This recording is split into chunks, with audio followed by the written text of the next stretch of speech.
बीच आज के हमारे बीच मुख्य अतिथि श्री राम सिंह जी को और उनकी धर्मपत्नी जी को स्टेज पर आमंत्रित करना चाहता हूं। सम्मान भेंट के लिए एक बार जोरदार तालियां। श्री अजीत जी कृपया श्री राम जी और उनकी धर्मपत्नी को स्टेज पर ले आए। एक बार जोरदार। सीताराम सीताराम गावो रे गावो, सीताराम सीताराम गावो रे गावो रे।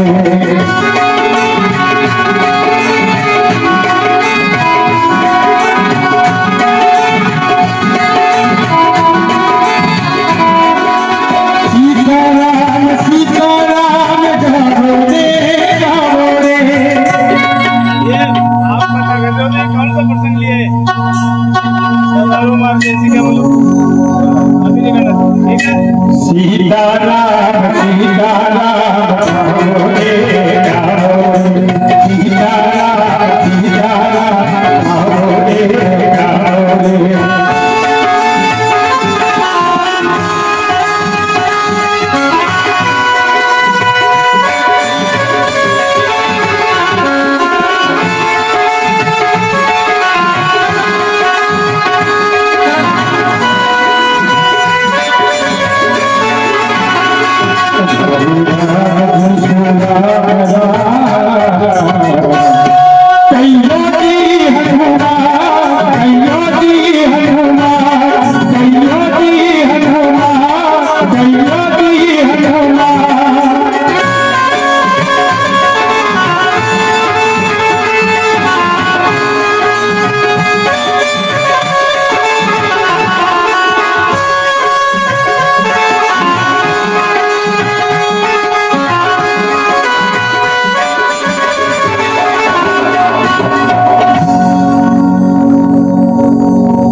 तुलसी बाबा कहते हैं कि चारों भाइयों का नामकरण संस्कार हुआ, समय बीता काल बीता,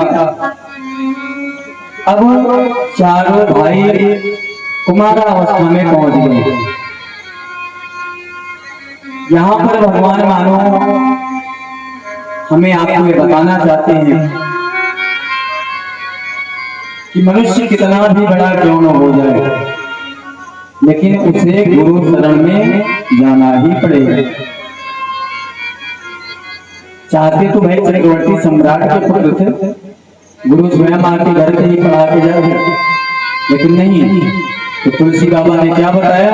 गुरु गृह गए पढ़न रघुराई, गुरु गृह गए पढ़न रघुराई, गुरु गृह गए पढ़न रघुराई, गुरु गृह गए पढ़न रघुराई। भगत काल गया सब आई, भगत काल गया सब आई, गुरु गृह गए पढ़न रघुराई, गुरु गृह गए पढ़न रघुराई, गुरु गृह गए पढ़न रघुराई,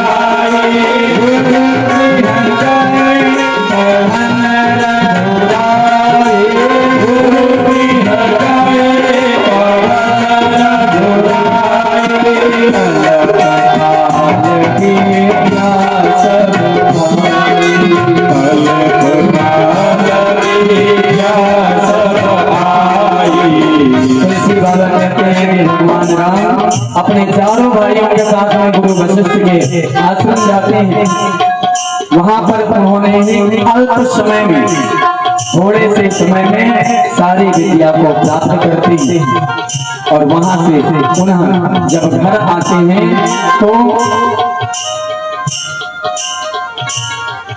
तुलसी बाबा ने जोड़ी बनाई, राम और लक्ष्मण की, भरत और शत्रुघ्न। कई लोगों ने कहा कि भाई राम और भरत की जोड़ी बना देते, दोनों शांत गंभीर हैं, राम और लक्ष्मण की जोड़ी बनाने से क्या मतलब?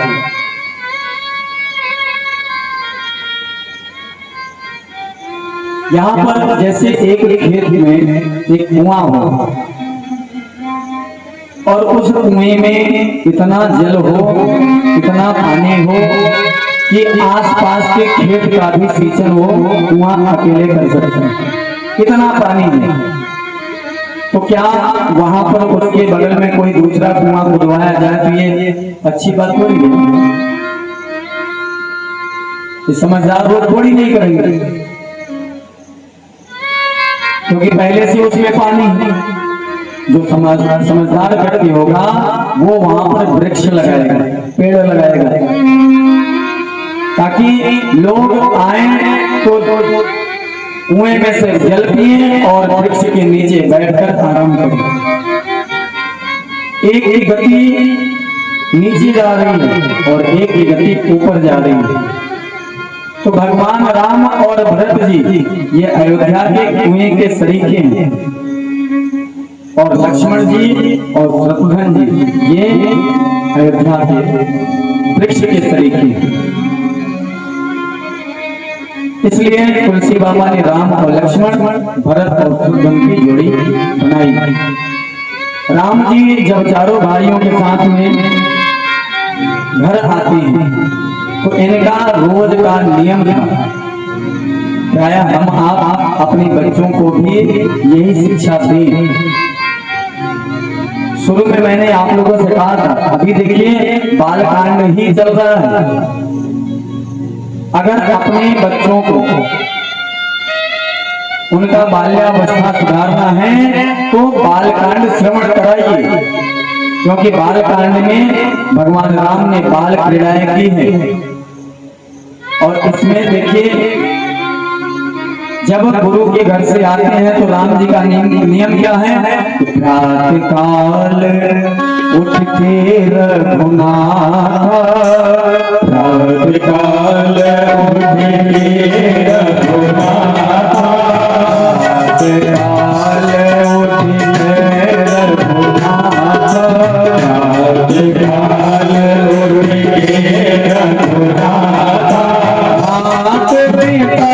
गुरु नाम ही नाता, मात पिता गुरु नाम ही माता, रात काल उठ के रघुनाथ, रात काल उठ के रघुनाथ, रात काल उठ के रघुनाथ, रात काल उठ के रघुनाथ, गुरु नाम ही नाता। मात पिता गुरु नाम ही माता।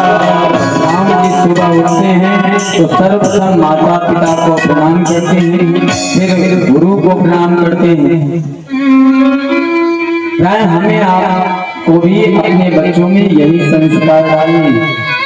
आज कहीं अपवाद हो, कोई घर को नहीं कर सकते, नहीं तो हमें नहीं लगता कि किसी के बालक ऐसा करते हैं। जी मैंने तो ऐसे ऐसे देखे हैं कि माँ बाप बेचारे कुछ बोलते हैं तो उनके ऊपर और चढ़ जाते हैं। वयोवृद्ध पिता है, पुत्र को कुछ बोलेगा तो चलो चलो तुम बैठे रहो शांति से, तुम्हें क्या पता। माँ कुछ बोलेगी उसके ऊपर चढ़ जाएंगे, जैसे दुनिया के समझदार सबसे बड़े वही है। अजी मैं युवाओं से कहना चाहूँ, उन बच्चों से कहना चाहूँ साहब कि अपने माँ बाप से इतना प्रेम करिए, इतना प्रेम करिए कि अगर आप 2 मिनट के लिए उनके आंख से ओझल हो जाए तो उनके आंसू न बंद हो। माँ बाप का इतना बड़ा कर्ज पुत्रों के ऊपर होता है, पुत्रियों के ऊपर होता है कि शायद ही और किसी का होता है। सर्दी का समय रहता है, अब तो नाना प्रकार की चीजें फैल गई है, इसलिए वो प्रेम, वो वात्सल्य जो पुराने जमाने की माताएं देती थी अपने बच्चों को, वो नहीं दे पाती। मैंने देखा है कि छोटे बच्चे जब लघु शंका कर देते थे सर्दी के समय, सर्दियों में, हाँ उस समय के लिए डायपर वगैरह ये सब चीजें नहीं रहती थी, तो बिस्तर गीले हो जाते थे, इतने कपड़े गीले हो जाते थे कि वो सूख भी नहीं पाता था। और भरी सर्दी स्वयं तो बच्चे को अपने स्थान पर सूखे जगह पर लेटाती थी और स्वयं उसके लघु शंका किए हुए स्थान यानी गीले स्थान पर जाकर स्वयं सोती थी। अजी इतने ऋण हैं माँ बाप के हमारे आपके ऊपर कि उसको उतार पाना नामुमकिन है। 7 जन्मों तक अगर हम आप अपने इस देह की चमड़ी को निकाल कर जूता पहनाएं अपने माँ बाप को, तो भी अपने माँ बाप के जो हमारे आपके लिए उन्होंने किया है उसका कर्ज नहीं उतार सकते। हमारे आपके जीवन में 4 लोगों की बहुत बड़ी भूमिका है, जिसमें सबसे बड़ी पहले नंबर पर माँ आती है। इसीलिए किसी ने बड़ा सुंदर लिखा है कि माँ तो पिता गुरु प्रभु चरणों में प्रणमत बारंबार, माँ तो पिता गुरु प्रभु चरणों में प्रणमत बारंबार, हम कर किया बड़ा उपकार, हम कर किया बड़ा उपकार, माँ तो पिता गुरु प्रभु चरणों में प्रणमत बारंबार, हम कर किया बड़ा उपकार, हम कर किया बड़ा उपकार। माता ने जो कष्ट उठाया वह ऋण कभी न जाए चुकाया, वह ऋण कभी न जाए चुकाया, हम ऋण कभी न जाए चुकाया। हमने कतल कर चलना सिखाया, जीवन पथ पर चलना सिखाया, जीवन पथ पर चलना सिखाया, जीवन पथ पर चलना सिखाया। गोद में पल कर हम, जिनकी गोद में पल कर हम कहलाते होशियार हो, दिया बड़ा उपकार, हम पर दिया बड़ा उपकार। माता पिता गुरु प्रभु चरणों में प्रणमत बारंबार, हम पर किया बड़ा उपकार, हम पर किया बड़ा उपकार।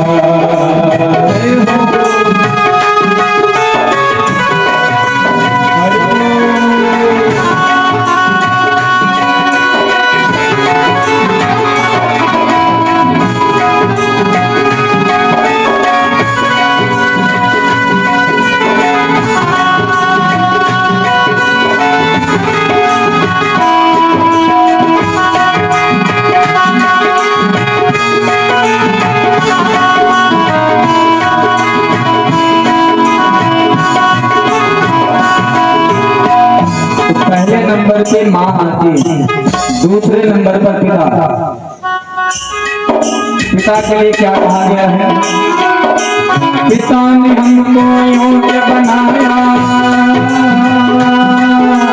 कमा कमा कर हमें खिलाया, कमा कमा कर हमें खिलाया, कमा कमा कर हमें खिलाया। पिता ने हमको योग्य बनाया,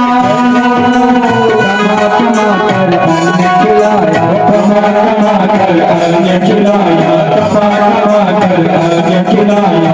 पढ़ा लिखा जवान बनाया, जीवन पथ पर चलना सिखाया, जीवन पथ पर चलना सिखाया, जीवन पथ पर चलना सिखाया। जोड़ जोड़ अपनी संपत्ति का, जोड़ जोड़ अपनी संपत्ति का, जोड़ जोड़ अपनी संपत्ति का, जोड़ दिया प्रदान, हम कर दिया बड़ा उपकार, हम कर दिया बड़ा उपकार। पिता गुरु प्रभु चरणों में प्रणमत बारंबार, हम कर दिया बड़ा उपकार, हम कर दिया बड़ा उपकार।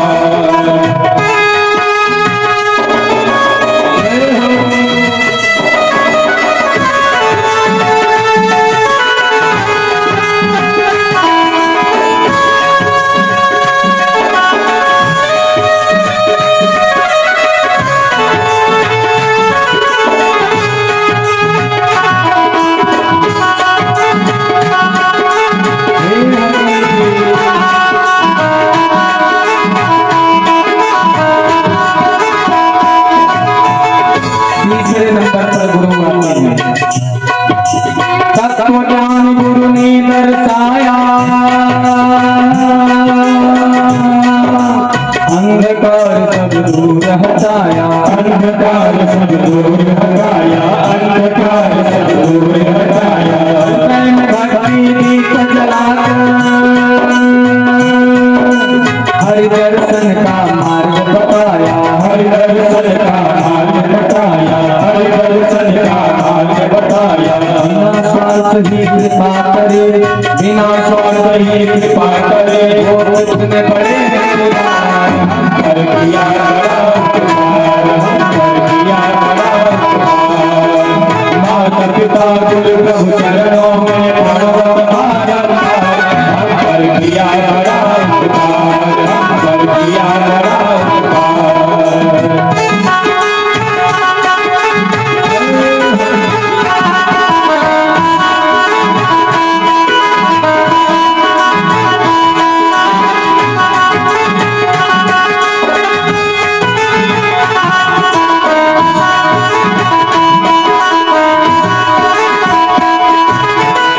और सबसे लास्ट में भगवान की बारी आती है।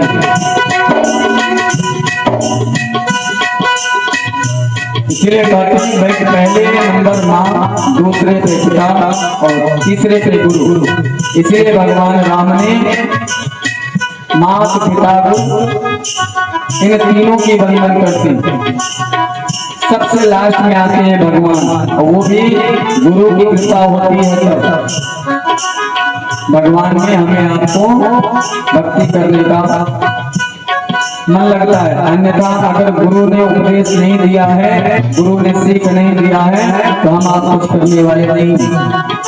इसलिए चौथे नंबर पर भगवान को रखा और भगवान को भी शुक्रिया अदा करते हैं। इसलिए प्रभु कृपा से नर्तन पाया, संत मिलन का साथ सजाया, संत मिलन का साथ सजाया, संत मिलन का साथ सजाया। बल बुद्धि और विद्या देकर सब जीवों में श्रेष्ठ बनाया, सब जीवों में श्रेष्ठ बनाया, सब जीवों में श्रेष्ठ बनाया। जो भी इनकी शरण में आता, जो भी इनके शरण में आता, जो भी इनकी शरण में आता, तो देते उद्धार। कर दिया बड़ा उपकार, कर दिया बड़ा उपकार। माता पिता गुरु प्रभु चरणों में प्रणव बारंबार। हम कर दिया बड़ा उपकार, हम कर दिया बड़ा उपकार। माता पिता गुरु प्रभु चरणों में प्रणवत बारंबार। हम कर दिया बड़ा उपकार, हम कर दिया बड़ा उपकार। हम कर दिया बड़ा उपकार, हम कर दिया बड़ा उपकार, हम कर दिया बड़ा उपकार, हम कर दिया बड़ा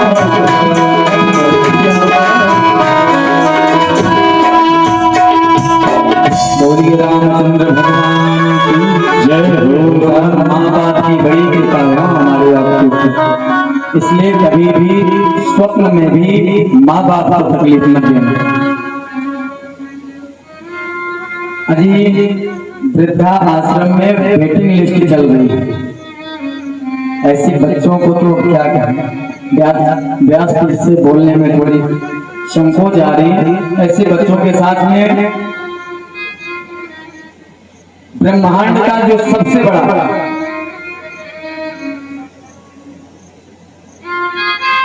सजा हो, वो ऐसे बच्चों को दे दिया गया जो अपने माँ बाप को परेशान करते हैं।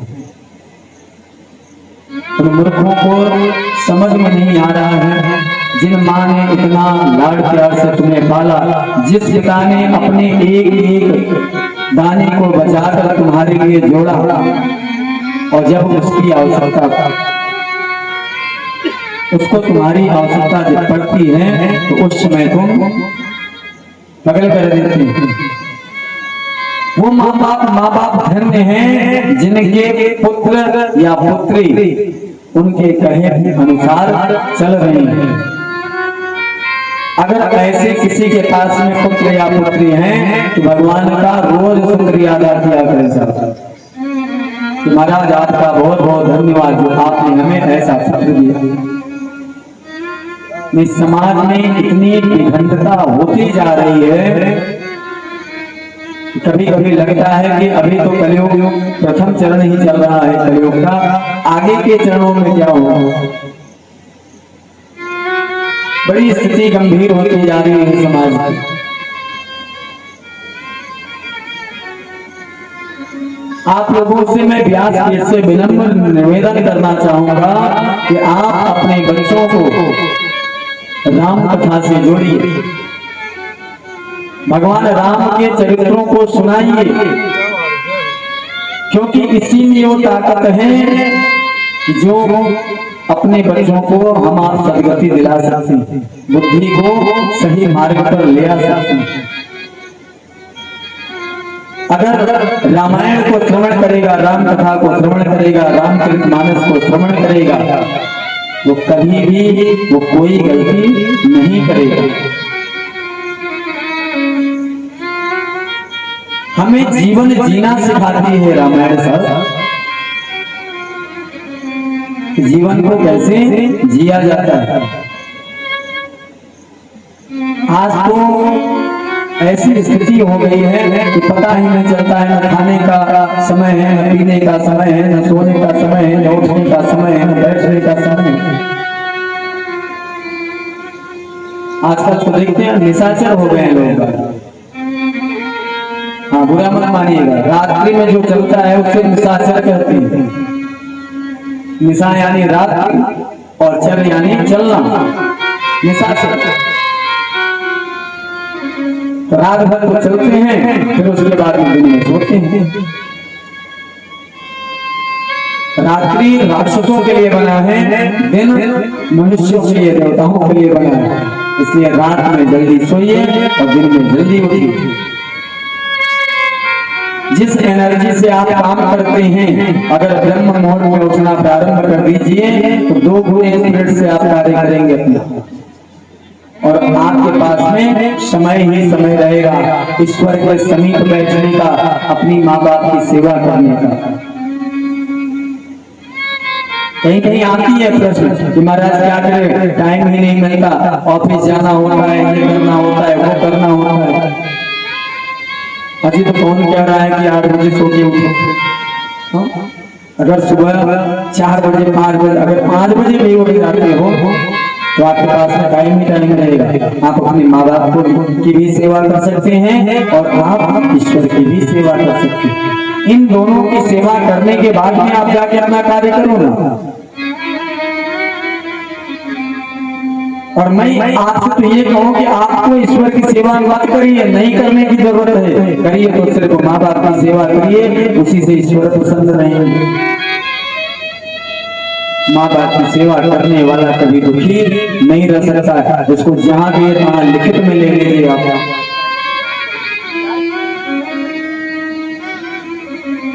राम जी सुबह उठते हैं, माँ पिता और गुरु का वंदन करते हैं, ये रोज का उनका नियम है। तुलसी बाबा कहती हैं कि अब कथा को उन्होंने आगे बढ़ाया और लिखा उपसंहार करते हुए, यह सब चरित्र कहाँ में गाई, आगे कथा सुनहु मन लाई। यह चरित्र मैंने गाया, अब अगली कथा क्या है उसको मन लगा के ध्यान पूर्वक आप सुने।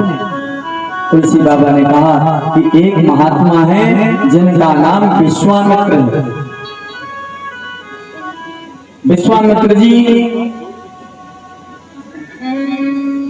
बहुत बड़े सिद्ध महात्मा है। ये पहले राजा गांधी के पुत्र थे ना विश्वामित्र जी। क्षत्रिय कुल में जन्म लिए थे और राज कुटुंब से थे। इनको लगा महाराज को कि भगवान सिर्फ ब्राह्मण परिवार में मिलते हैं और किसी परिवार में नहीं मिलते। तो इन्होंने राजपाट छोड़ के और संन्यास धारण कर लिया, यानी शस्त्र को छोड़ के शास्त्र अपना लिया। और बाद में पता चला कि भगवान तो क्षत्रिय के घर जन्म ले चुके हैं। इसलिए तुलसी बाबा कहते हैं विश्वामित्र जी का बताते हैं गांधी तनय मन चिंता व्यापी, गांधी तनय मन चिंता व्यापी, गांधी तनय मन चिंता व्यापी। को चिंता क्यों व्याप रही है?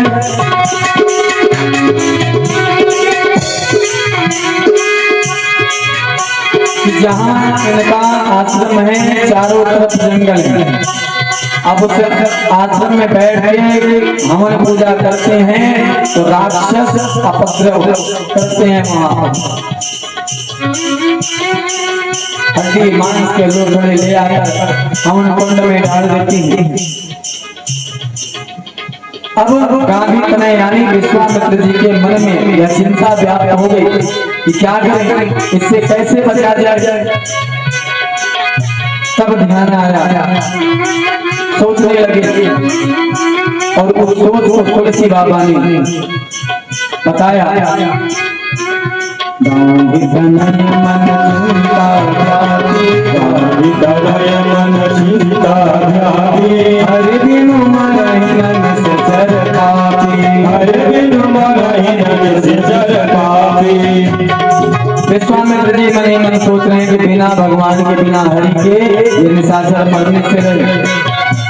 मन में विचार किया कि जिसके लिए मैंने क्षत्रिय कुल को त्याग किया, जिस ईश्वर को प्राप्त करने के लिए मैंने सोचा कि अगर संन्यास धारण करूंगा तो ईश्वर मिलेंगे, लेकिन भगवान तो क्षत्रिय कुल दशरथ महाराज जी के घर में बाल क्रीड़ा कर रहे हैं। क्यों न दशरथ जी के आंगन में चला जाए और उनसे भगवान राम को माना जाए। तो अगर राम जी यहाँ पर आएंगे तो राक्षसों का संहार करेंगे और हम लोग यहाँ सनातन होंगे। इस भाव से तुलसी बाबा कहते हैं कि विश्वामित्र जी दशरथ जी के यहाँ पहुंचते हैं। दशरथ जी महाराज के कानों में जैसे ही सूचना मिली कि विश्वामित्र जी पधारे हैं, तुरंत ही सारे काम को छोड़कर और दौड़ लगा दी। विश्वामित्र जी के पास में जाकर साष्टांग दंडवत प्रणाम करने लगे। बोले महाराज आज मैं धन्य हो गया, धन्य हो गया।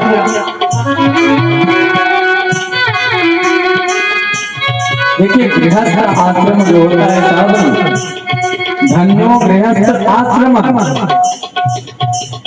गृहस्थ आश्रम धन्य है कि किसी को कुछ भी मांगना हो। देखिए अब यहाँ तो जात कुजात भयो मांगता, जिसको नहीं मांगना चाहिए वो भी मांगने लगे, जबकि मांगने का हक सिर्फ ब्राह्मणों को, संतों को ही है। सांस रखना औरों को मांगने के लिए मना किया है। और मैं व्यासपीठ से आप लोगों को भगवान से यही प्रार्थना करूंगा, हमेशा देने वाला बनाए। आप हमेशा आप लोगों का हाँ ऐसे रहे, ऐसे करने की जरूरत कभी न करें। बोलिए रामचंद्र भगवान की। आज विश्वामित्र जी जब दशरथ जी के महल में पहुंचते हैं, दशरथ जी ने बड़े प्रेम से, बड़े आदर से उनको बैठाया, चरण धुलाए।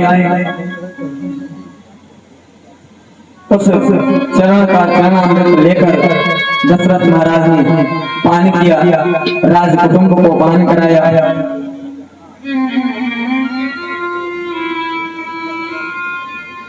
उसके बाद आसन पर विश्वामित्र जी बैठे हैं, जल जलपान कराते हुए दशरथ महाराज ने विश्वामित्र जी से पूछा, महाराज डरते डरते, तुलसी बाबा कह रहे हैं डरते डरते यहाँ पर विश्वामित्र जी से पूछते हैं कि हे मुनि श्रेष्ठ, के ही कारण आगमन तुम्हारा, हे नाथ आप किस कारण से आए हो, कृपा करके तो कारण बताइए। तब विश्वामित्र जी कहते हैं राजन आप कारण पूछ रहे हो ना, तो सुनिए कि आपके जैसा राजा जो अपनी प्रजा के लिए इतना सब कुछ करता है, इतना प्रतापी है, फिर भी हम संतों को राक्षसों से डरना पड़ रहा है। न तप करने पा रहे हैं, न पूजा करने पा रहे हैं, न यज्ञ करने पा रहे हैं। महाराज असुर समूह शतावन मोहि, असुरों का समूह हम लोगों को बहुत सता रहा है। मैं जाचन आयो हूं नृप तो ही, मैं आपके पास में याचना के लिए आया हूं। महाराज मैं आपसे जो मांग कर रहा हूं कृपा करके वो मुझे दे दीजिए। दशरथ जी ने कहा महाराज क्या मांगना चाहते हैं? विश्वामित्र जी ने कहा कि अनुज समेत देव रघुनाथ, अनुज समेत देव रघुनाथ, अनुज समेत देव रघुनाथ, अनुज समेत देव रघुनाथ, निश्चर बदन में ओम सनाथा, निश्चर बदन में ओम सनाथा।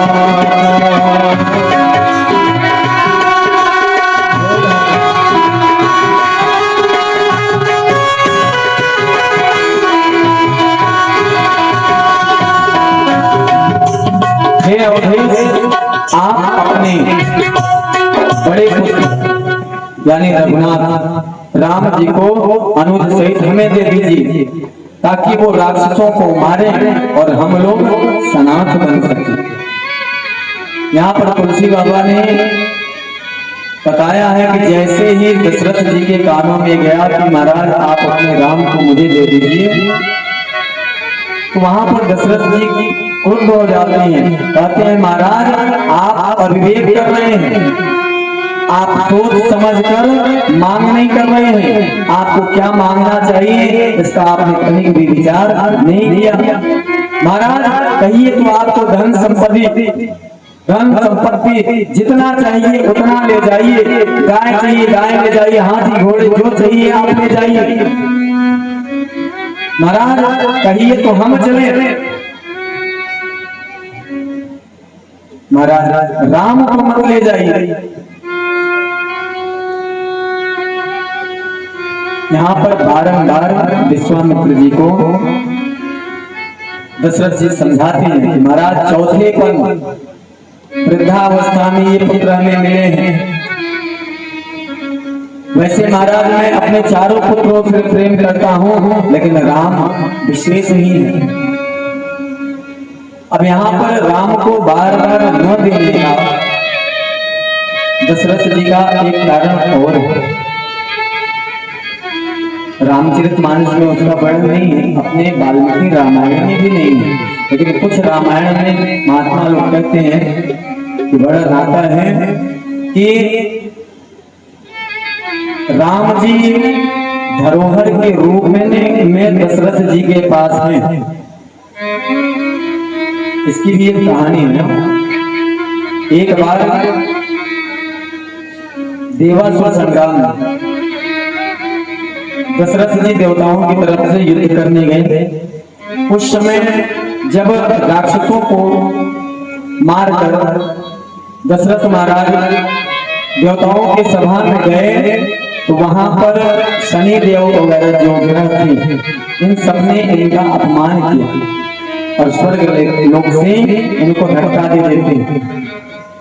जब स्वर्ग लोक से दशरथ जी सीधे पृथ्वी लोक पर आ रहे थे, तो उस समय जटायु ने अपने पंख पर लेकर दशरथ महाराज को जमीन पर ले आए। उस समय दशरथ जी ने जटायु से कहा था कि मैं आज से आपका मित्र हूं, आप मेरे मित्र हो, आप मानिए मुझसे मैं कुछ आपको देना चाहता हूं। उस समय जटायु जी ने कहा कि देखिए मुझे किसी चीज की आवश्यकता नहीं है। बोले नहीं, हम रघुवंशी हैं, आपको लेना पड़ेगा, हम देंगे। तो उस समय जटायु ने दशरथ जी से यही मांग की कि अच्छा आप देना चाहते हैं तो आप अपने बड़े पुत्र को हमें दे दीजिए। तो उस समय दशरथ महाराज की आंख से आंसू बहने लगे। बोले महाराज आप अपने कह रहे हो कि हम बड़े पुत्र को दे दें, हमारे पास तो एक भी पुत्र नहीं है, हम आपको अपना बड़ा पुत्र कहां से दे दें। उस समय जटायु के मुख से निकला था कि महाराज आप निश्चिंत रहिए, आने वाले समय में आपके महल में चार बालक खेलेंगे। दशरथ जी ने कहा कि अगर ऐसा होगा तो हम अपने बड़े पुत्र को आपको दे देंगे। अब जब राम जन्म होता है तो उस समय जटायु महाराज, ऐसा संतों का मत है, कहते हैं वो जटायु महाराज अयोध्या पधारते हैं और उस समय दशरथ जी ने राम जी को ले जाकर जटायु जी को दिया है। के कौन है? राम जी नहीं है। तब उन्होंने आगे की कथा बताई। बोले महाराज आगे की कथा से सिर्फ ये होता है कि आप ये देखिए कि दाह संस्कार एक पिता का, एक माँ का दाह संस्कार बड़ा पुत्र करता है, और बड़ा पुत्र अगर उस समय उपस्थित नहीं है तो सबसे छोटा पुत्र करता है। यही होता है ना, यहाँ पे कुछ और होता है। हर जगह नियम शायद यही है कि बड़ा पुत्र ही दाह संस्कार करता है या फिर छोटा पुत्र करेगा, अगर बड़ा पुत्र उपस्थित नहीं है तो। अब यहाँ पर देखिए कि दशरथ जी महाराज का दाह संस्कार भरत जी ने किया है, जबकि सबसे छोटे पुत्र शत्रुघ्न जी थे वहां पर। राम जी नहीं थे ना, लेकिन शत्रुघ्न जी थे, तो शत्रुघ्न जी कर सकते थे ना, लेकिन यहाँ पर भरत जी ने किया है दाह संस्कार। और वन में जटायु जी का दाह संस्कार राम जी ने किया है। तो इसलिए ऐसा कुछ संतों का मत है कि दशरथ जी के बड़े पुत्र भरत जी हो, क्यों? क्योंकि राम जी का उन्होंने दान दे दिया है। जब मना करते हैं दशरथ महाराज, तब विश्वामित्र जी थोड़ी उग्र होते हैं, क्रोध में। वशिष्ठ जी ने दशरथ जी को समझाया। बोले महाराज आप क्यों चिंता करते हैं, आप राघव को दे दीजिए, राम को दे दीजिए, राम का कल्याण ही होगा। देखिए अगर हम आप अपने बालकों को किसी संत के सानिध्य में जाने देते हैं कुछ दिन के लिए, या संतों के साथ सत्संग करने के लिए समय उसको देते हैं कि जाके सत्संग करो, तो इससे उस बच्चे की भलाई ही होगी, वहां से वो कुछ गलत सीख के नहीं आएगा। इसलिए महाराज आप राम को जाने दीजिए, साथ में लक्ष्मण भी जा रहे हैं, वहां से कुछ न कुछ सीख के ही आएंगे।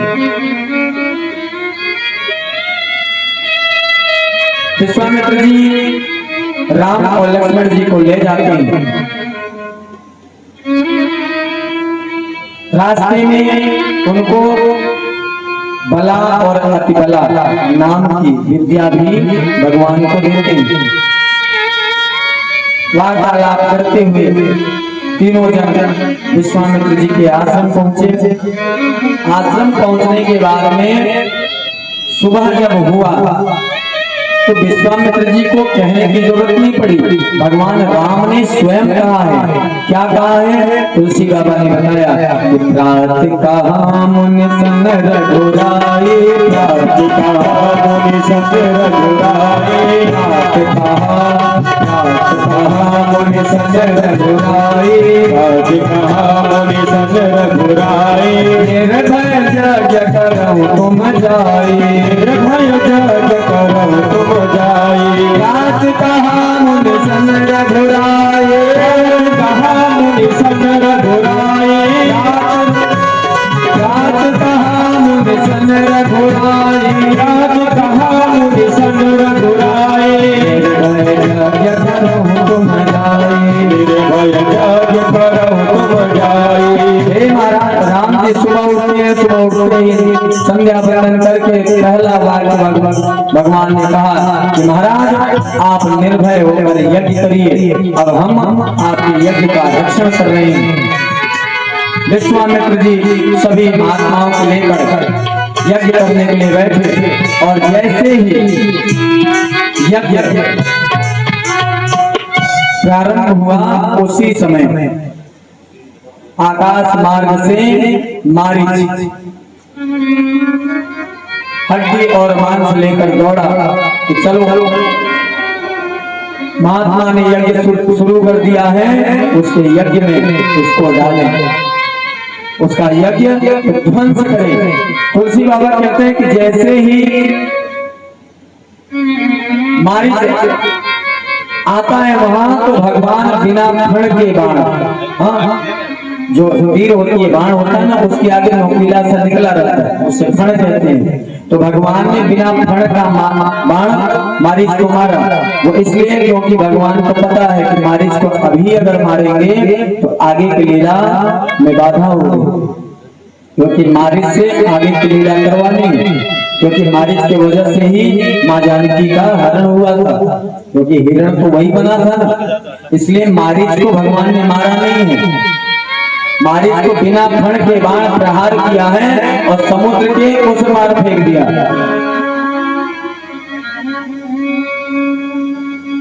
जब मारीच गया उसके बाद में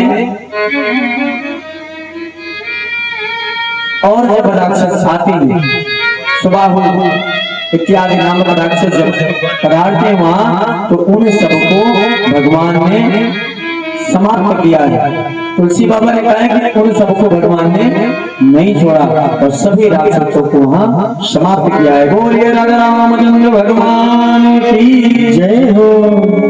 भगवान ने राक्षसों का उद्धार किया, विश्वामित्र जी का यज्ञ संपन्न हुआ। उस समय आकाश से पुष्प वृष्टि हुई और सबने भगवान के नामों का उच्चारण किया। थोड़ा सा भजन कर मस्त जवानी में बुढ़ापा किसने देखा है, भजन कर मस्त जवानी में बुढ़ापा किसने देखा है, भजन कर मस्त जवानी में बुढ़ापा किसने देखा है, भजन कर मस्त जवानी में बुढ़ापा किसने देखा है। हाँ, कई लोग कहते हैं महाराज अभी तो युवा है, वृद्धावस्था आएगी तब उसके बाद में भजन कर लेंगे। अजी वृद्धावस्था किसी ने देखा है, तब उसका समय आ जाए कुछ कहा नहीं जा सकता। अभी जो कर लोगे वो कर लोगे, वृद्धावस्था में कुछ नहीं होने वाला। आइए इस भजन के माध्यम से जानने का हम प्रयास करते हैं।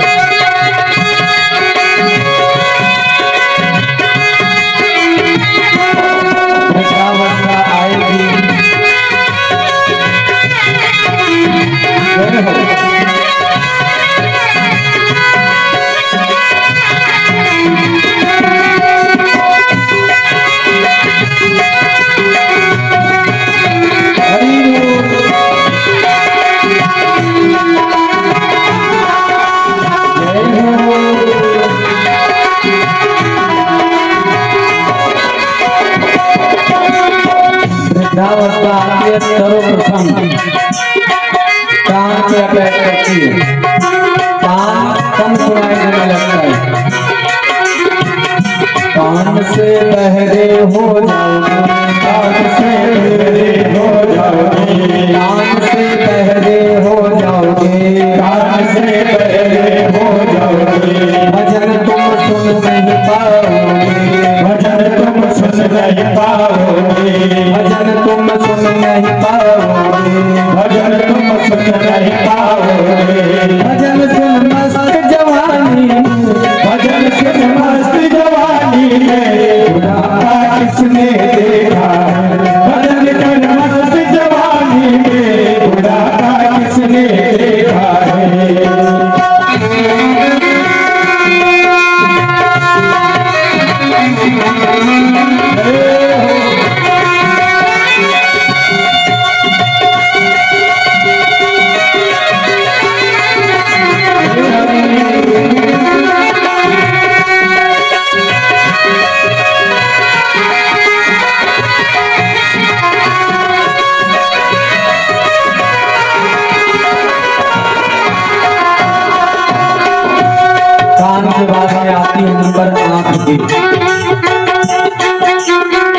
आंख से अंधे हो जाओगे, आंख से अंधे हो जाओगे, आंख से अंधे हो जाओगे, आंख से अंधे हो जाओगे, दर्श तुम कर नहीं पाओगे, दर्श तुम कर नहीं पाओगे, आंख से अंधे हो जाओगे, दर्श तुम कर नहीं पाओगे, आंख से अंधे हो जाओगे, दर्श तुम कर नहीं पाओगे, दर्श कर मस्त जवानी में, दर्श कर मस्त जवानी में, बुढ़ापा किसने देखा है, कर मस्त जवानी में, बुढ़ापा किसने देखा है।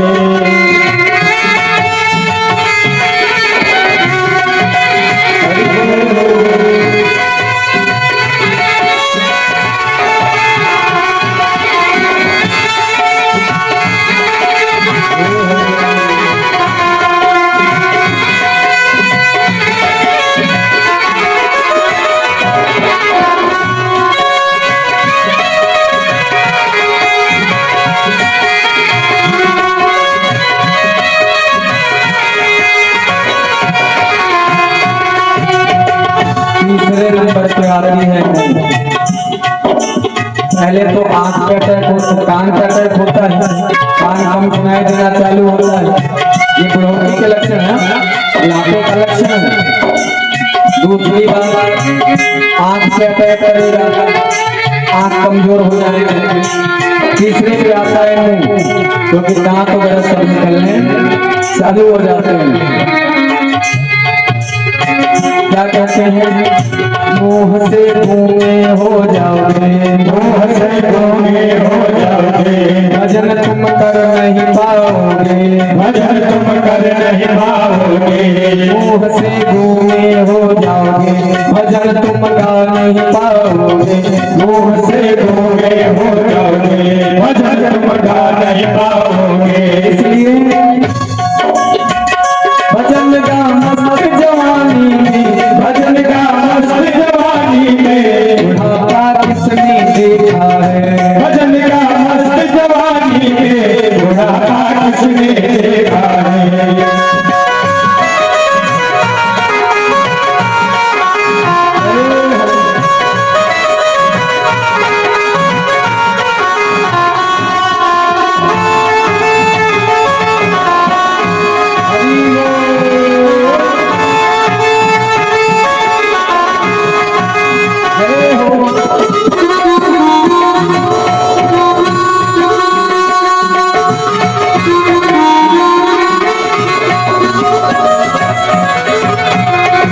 चौथे नंबर पे आता है पैर,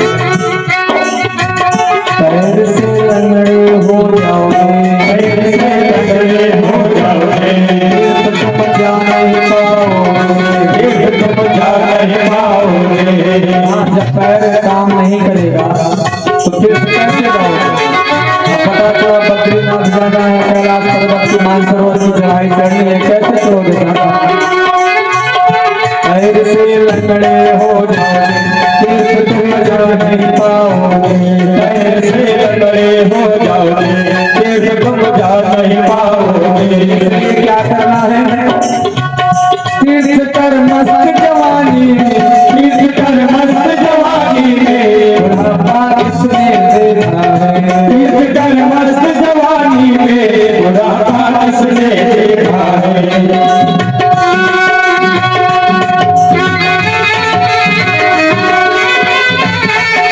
हरि बोल।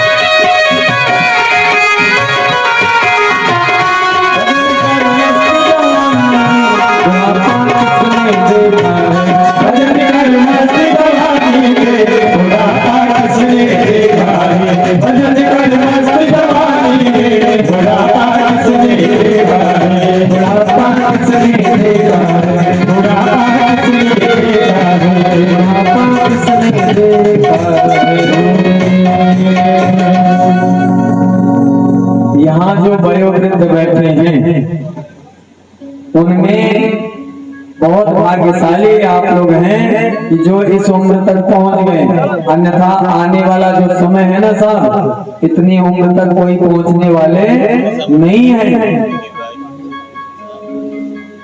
इसलिए अभी समय है, अभी मौका है, ले लो भगवान का नाम और कर लो उद्धार, अन्यथा अंत समय में पछताने के अलावा कोई और चीज नहीं मिलने वाली।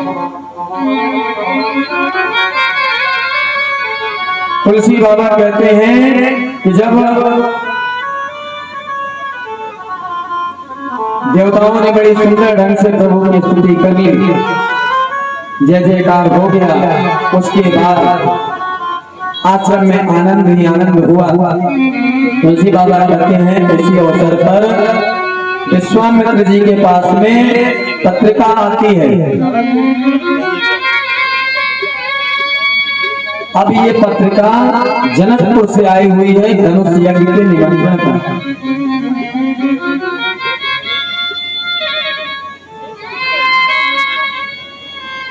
विश्वामित्र जी पत्रिका को देखते हैं। पत्रिका लेने के बाद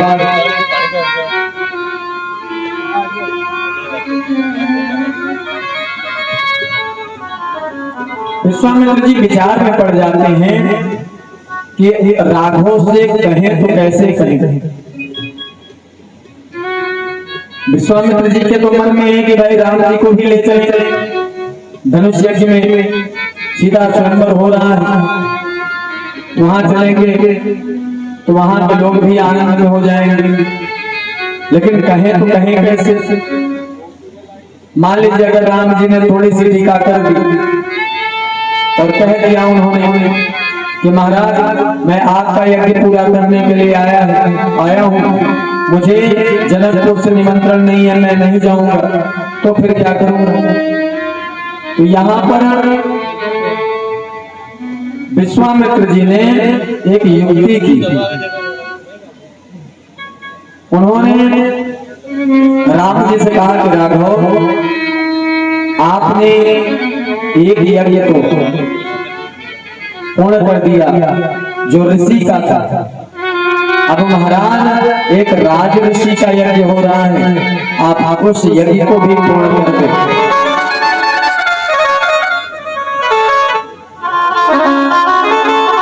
राम जी ने सोचा कि महाराज आप स्पष्ट बोल दो ना, मैं ले चलना चाहते हो। मन में राम जी ने विचार किया, विश्वामित्र जी से बोले नहीं, मन में विचार किया महाराज आपको ले चलने की इच्छा हो रही है तो कोई बात नहीं, हम चल चलेंगे, लेकिन बात को क्यों बना रहे हैं साहब।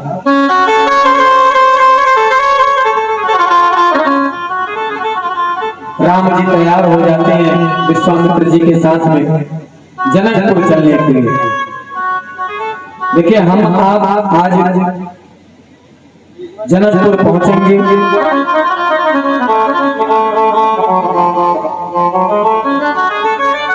उसके बाद कथा को यहीं पर आज विराम करेंगे।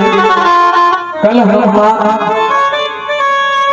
धनुष खंडन की कथा और भगवान श्री राम के विवाह की कथा को श्रवण करेंगे और प्रयास करेंगे कि जनगमन तक कथा पहुंच जाए, क्योंकि कथा लंबी है। और आज थोड़ी सी हम लोग कहीं न कहीं बारिश की वजह से थोड़ा सा डिस्टर्ब हुए, 2 घंटे 2.5 घंटे निकल गए, तो इसका वो भरना पड़ेगा ना कहीं न कहीं, तो अपन वो 5 दिन में इसको भरेंगे। तो विश्वामित्र जी के साथ में धनुष यज्ञ सुने रघुकुल गाथा, हर्ष चले मुनिवर के साथ। महात्मा जी के साथ में दोनों भाई यज्ञ देखने के लिए प्रस्थान करते हैं। आगे देखिए यहाँ कई लोगों ने प्रश्न किया है कि भाई जनक जी ने निमंत्रण किसी को नहीं भेजा, किसी राजा महाराजा को निमंत्रण नहीं भेजा। और कई महात्मा लोग कहते हैं कि नहीं निमंत्रण भेजा गया। तो जो कहते हैं कि निमंत्रण भेजा गया था, तो उनमें ही महात्मा जी लोग कहते हैं कि सब जगह तो निमंत्रण भेजा गया था, लेकिन दशरथ महाराज का निमंत्रण जनक जी ने नहीं भेजा था।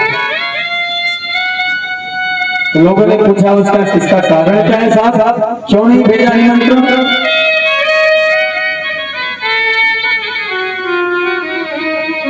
तो एक बार घटना घटी जनकपुर में कि एक जंगली सुअर था, वो बहुत ज्यादा परेशान करने लगा जनकपुर में। सारी प्रजा त्राही करती थी। जनक महाराज को सूचना मिली तो अपने भाई कुशकेतु के साथ में उस सुअर को मारने के लिए जंगल में जाते हैं। अब आगे आगे सुअर भग रहा है, पीछे पीछे जनक जी महाराज। जनक जी पीछा करते करते करते करते कब जनकपुर के सीमा से अवध की सीमा में पहुंच गए, ये उनको खुद ही भान में रहा। और अवध की सीमा में पहुंचने के बाद में जनक जी ने जैसे ही बाण संधान किया, तो वो बाण उस सुअर को न लगे, जाके एक गाय को लगी और गाय वहीं पर खत्म हो गई। जब यह दृश्य जनक जी ने देखा तो उन्हें बड़ा पश्चाताप हुआ। उतने में किसी सैनिक ने कहा, महाराज ये जनकपुर की सीमा भी नहीं है, ये तो अवध की सीमा में है। और महाराज अवध की सीमा में हम लोगों से गौ हत्या हो गई है। महाराज इसकी सूचना दशरथ जी को जरूर दिलवाइए, नहीं महाराज उनको पता चलेगा कि हमारी सीमा में जनक जी ने गाय की हत्या की है, तो महाराज कुछ भी हो सकता है। उस समय जनक जी ने दूत को भेजा कि जाकर दशरथ महाराज से कह दो कि महाराज हमारे महाराज से गलती हो गई है, उसका पश्चाताप करना चाहते हैं, जो आदेश हो बताइए, वो हमारे महाराज करेंगे। अब वो दूत दशरथ महाराज के महल में पहुंचते हैं, वहां जाते हैं, तो उस समय दशरथ महाराज हाथ में थाल लिए हुए अपनी गुरु पूजा के लिए निकल रहे हैं। उतने में दूत पहुंचा, बोले महाराज हमारे महाराज श्री से गलती हो गई है, क्या हुआ? सारी कथा बता दी। तो दशरथ जी ने कहा कि मेरे पास तो समय नहीं है, मैं गुरु वंदना के लिए जा रहा हूँ। तो एक रास्ते में झाड़ू लगा रहा था, उस झाड़ू लगाने वाले से दशरथ जी ने कहा कि जाकर देखो कहाँ गाय मरी है, पता करो। अब वो अवध में जो झाड़ू लगाता था वो गया और सरजू जी से एक लोटा जल लिया और जल लेकर गाय के पास पहुंचा, जहां पर गाय मरी थी वहां पहुंचा।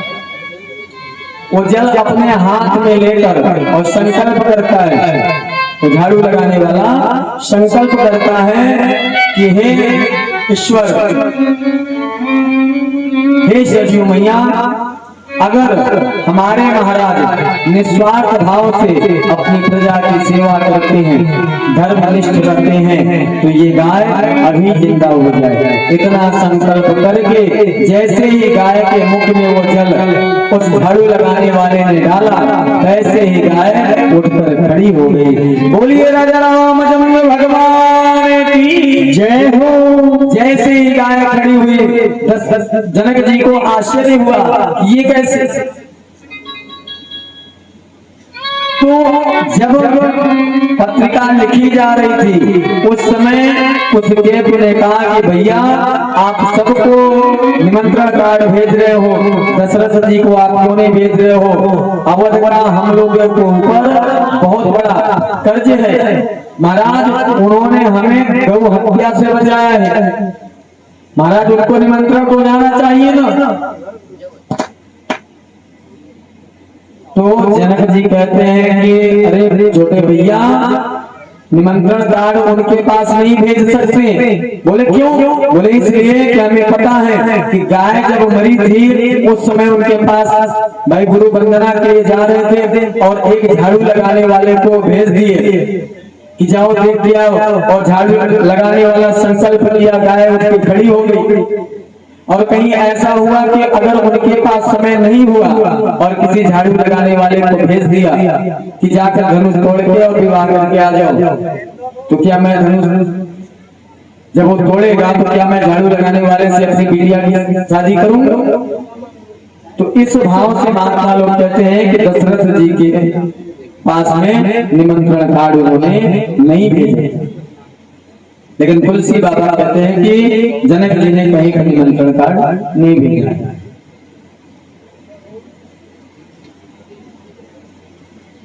आगे तुलसी बाबा कथा को बढ़ाती हैं, हम कहती हैं कि जब रास्ते में एक आश्रम दिखता है, जब भगवान राम के साथ में विश्वामित्र जी आगे आगे उसके पीछे राम जी लक्ष्मण जी जा रहे हैं, तो रास्ते में उन्हें एक आश्रम दिखा। और आश्रम कैसा? तुलसी बाबा वर्णन करते हैं कि आश्रम एक दीप मगमाही, आश्रम एक दीप मगमाही, आश्रम एक दीप मगमाही, आश्रम एक दीप मगमाही, भगम गजीव जंतु जहानी, भगम गजीव जंतु बहताही, आश्रम एक दीप मगमाही, आश्रम एक दीप मगमाही, आश्रम एक दीप मगमाही, आश्रम एक दीप मगमाही, भगम गजीव जंतु जहानी, भगम गजीव जंतु बहताही। कहते हैं कि भगवान जिस रास्ते से जा रहे हैं उस रास्ते में एक आश्रम दिखता है, और वो आश्रम दिखता कैसा है?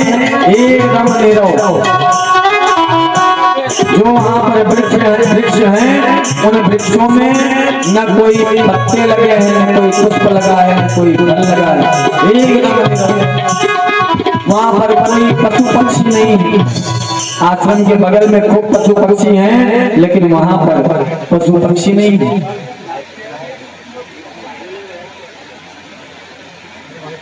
आज इंद्र देवता कुछ काफी खुश रहेगा, इंद्र भगवान ज्यादा प्रसन्न हो गए।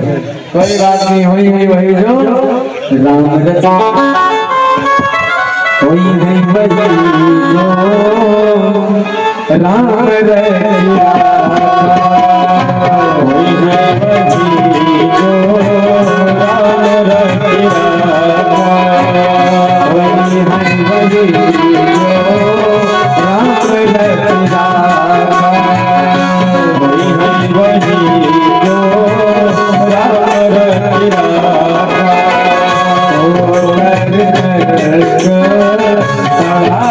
रचा,